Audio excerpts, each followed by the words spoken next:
¿Cuál es la historia real más aterradora que conoces? Crecí en una funeraria. Ayudé en la oficina. Cuando tenía unos 15 años, recibimos una llamada de un hombre cuya esposa y su bebé habían sido asesinados a sangre fría. Había muy pocas pistas. Llegó a los titulares. Los policías instalaron vigilancia en el velorio. Fue desgarrador, ya que la madre sostenía al bebé en sus brazos. Me pidieron que tomara las tarjetas de flores, y que periódicamente buscara al esposo y le preguntara si reconocía los nombres. Luego los fotocopié y los devolví. Lo hice porque era un niño, la gente me conocía y yo era discreto. Hablé bastante con el esposo. Parecía devastado y conmocionado. Los policías me dijeron que tenían un testigo presencial de alguien que salió de la casa el día del asesinato. El testigo era una niña de 3 años. Reconoció al hombre que se iba. Era el mejor amigo del marido. Resulta que la amiga y el esposo habían hecho un pacto para matar a la familia del otro y huir con sus secretarias. La niña identificó al amigo, y supongo que uno de ellos se quebró. Ambos fueron a la cárcel por múltiples cargos, todos por el testimonio de un niño de 3 años. Todavía no puedo creer hasta el día de hoy que ese hombre estuvo a mi lado, varias veces, y yo no tenía ni pista.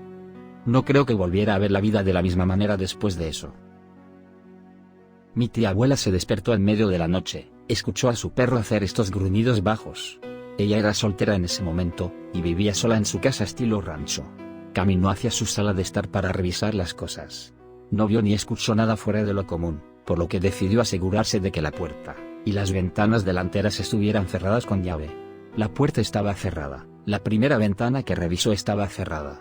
Cuando levantó la mini persiana de la segunda ventana, estaba abierta de par en par, y un tipo con un pasamontañas estaba parado ahí. Ella dijo que él se rió con esta risa malvada y dijo hora de la fiesta. Luego comenzó a subir. Ella gritó que tenía un arma, su perro comenzó a ladrar como loco. El violador decidió huir.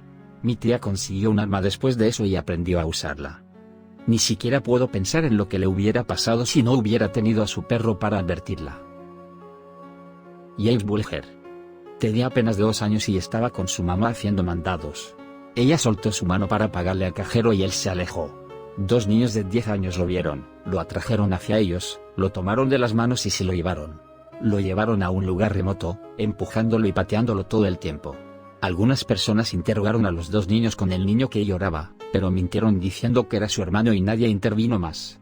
Lo llevaron a un lugar apartado y lo torturaron. No quiero contar los detalles de la tortura, es demasiado espantoso. Dejaron su cuerpo en unas vías del tren con la esperanza de que al ser atropellado por un tren pareciera un accidente. Lo encontraron días después, su cuerpo partido por la mitad por un tren.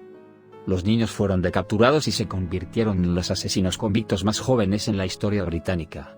Las imágenes de seguridad del día en que se llevaron a James los muestran observando a los niños, eligiendo un objetivo. Y ellos mismos eran solo niños. Fueron puestos en libertad a los 18. Uno de ellos está de vuelta en la cárcel por poseer fotos de abuso infantil en su computadora. Lo más aterrador de esto para mí es que mi propio hijo ahora solo tiene 2 años, y los asesinos de James también eran solo niños. Fue premeditado e intencional y completamente al azar. Solo un lapso momentáneo de atención, y se convirtió en el objetivo de 2 niños asesinos. Niños. Pensar que los niños menores que mi hijastro son capaces de tal cosa. Todo sobre este caso es horrible. Mi papá trabajó en una morgue durante la universidad en los años 60. Una vez, en el turno de noche, estaba entrenando a un empleado reciente que estaba empujando un cuerpo por el pasillo.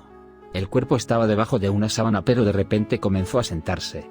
El tipo se asustó de inmediato, salió corriendo y renunció. Aparentemente, un cadáver puede tener contracciones musculares en los abdominales que hacen que comience a sentarse. Cuanto más sepas, supongo. Mi tío era un empresario de pompas fúnebres. Una vez, un cuerpo se acercó para abofetearlo cuando comenzó el proceso de embalsamamiento. Lo mismo, solo una contracción muscular, pero lo asustó. La historia real más aterradora que conozco es la mía. Crecí con un padre muy mentalmente enfermo y abusivo. El verano que yo tenía 16 años y mi hermano menor tenía 13, mi padre le disparó a mi hermano con una escopeta casi a quemarropa en nuestro sótano. Afortunadamente, no alcanzó su corazón por 2 pulgadas y todavía está vivo hoy. Llegué a casa esa noche y encontré a mi madrastra limpiando la sangre del piso de baldosas como si no hubiera nada que ver. Fue la cosa más aterradora y surrealista que he experimentado. Uno creería que el intento de asesinato sería suficiente para cancelar los derechos de custodia, pero, por desgracia, la policía lo atribuyó a un accidente, y mi hermano y yo teníamos demasiado miedo de nuestro padre para decir lo contrario. A los 18 y 15 años, respectivamente, mi hermano y yo hicimos las maletas, y salimos del estado para no volver a hablar nunca más con nuestro padre. Todo lo relacionado con Al-Mohamed Mesfeoui. Fue un zapatero que vivió en Marruecos a finales del siglo XIX y principios del XX. Él y su cómplice, una mujer de 70 años llamada Anna, solían drogar y matar a las mujeres jóvenes que llegaban a la tienda.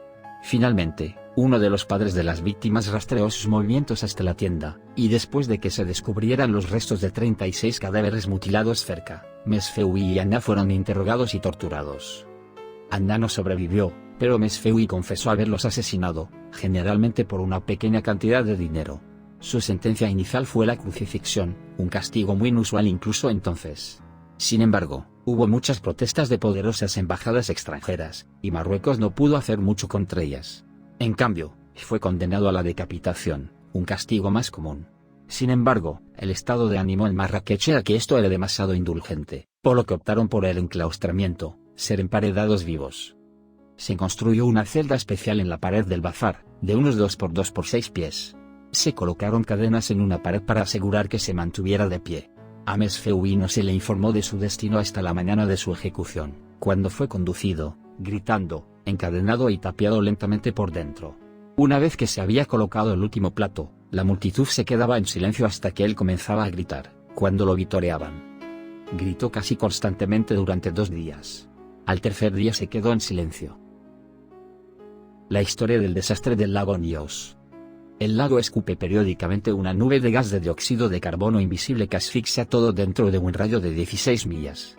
En 1986, más de 1.700 personas y todo su ganado murieron sin siquiera entender lo que les estaba pasando. Luego de la catástrofe logré ir a las casas de mis vecinos. Estaban todos muertos. Decidí irme. Porque la mayor parte de mi familia estaba en Gum. Conseguí mi moto. Un amigo cuyo padre había muerto se fue conmigo hacia Gum. Mientras conducía, a través de Nyos no vi ninguna señal de ningún ser vivo. Cuando llegué a Gum, no podía caminar, ni siquiera hablar. Mi cuerpo estaba completamente débil. Después vi una entrevista de una de las primeras personas en la escena. Dijo que estaba muy quieto y silencioso porque incluso los insectos murieron. Me acuerdo de una historia.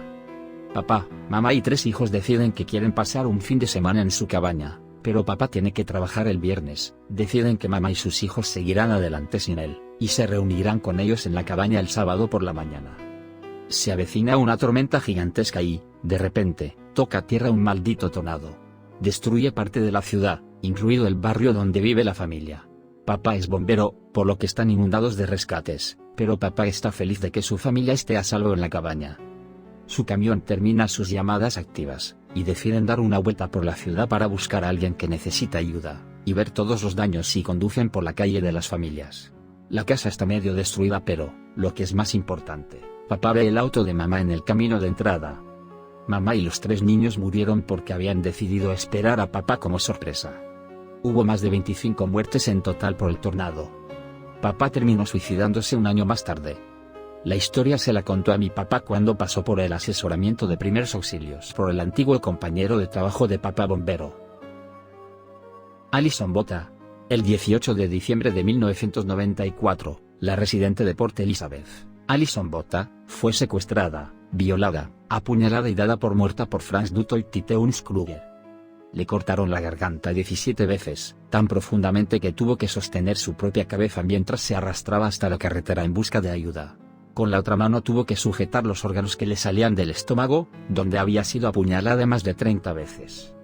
Por algún milagro, los golpes del cuchillo no alcanzaron sus arterias principales, por lo que no se desangró hasta morir, y pudo respirar a través de su tráquea cortada. Hay un documental que está en Amazon Prime llamado Alison. Vale la pena verlo, pero puede ser traumático para algunos espectadores. Le pasó al mejor amigo de mi jefe cuando tenía alrededor de 17 años. Los padres de la mejor amiga estaban fuera de la ciudad un fin de semana, y ella tenía la casa para ella sola. Se ocupó de sus asuntos cenando, viendo la televisión y luego decidió irse a la cama. Estaba acostada en su cama de espaldas a su armario cuando escuchó la puerta abrirse. De alguna manera fingió estar dormida, El hombre que se escondía en el armario caminó alrededor de su cama hacia el lado en el que ella estaba acostada frente a ella, le acarició suavemente el cabello y la cara y luego se fue. Inmediatamente llamó a su novio para pedirle que viniera, luego llamó a sus padres y luego a la policía. Para resumir, este hombre había entrado a su casa a través de una puerta para perros. No tenían un perro y no se molestaron en asegurarlo, y había estado viviendo en una tienda de campaña en el área boscosa detrás de su casa durante meses. Para arrastrarse sobre ella. Encontraron un montón de imágenes de vigilancia de ella durmiendo, y piezas de su ropa y esas cosas. Gracias por ver el video. Si te gustó o te pareció interesante no olvides darle me gusta al video y suscribirte para más contenido así.